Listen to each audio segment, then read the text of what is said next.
Hi, I'm here doing some inequality statements, and we're talking about graphing and set notation for problems like this. So when you're looking at something like this, we are looking at reading through it, doing what we need to do in order to get to the end result.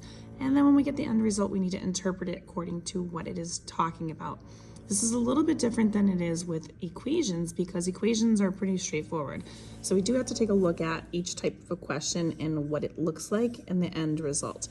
So we start off with the distributive property, and that's going to give me a -6 here, and then this is going to give me a -42k. Now when I distribute this over here, we're going to end up with a +7 and then a +42k.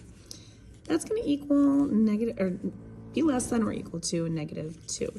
So then when I look at this problem as it is, I am going to combine like terms. I've got the -42k and the +42k, so those are going to cancel each other out.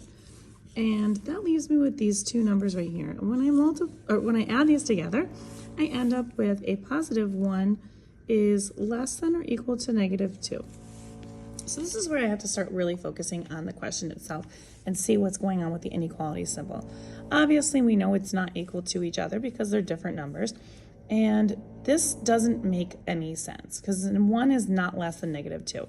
So in words, if I'm writing this, the inequality statement would say no solution.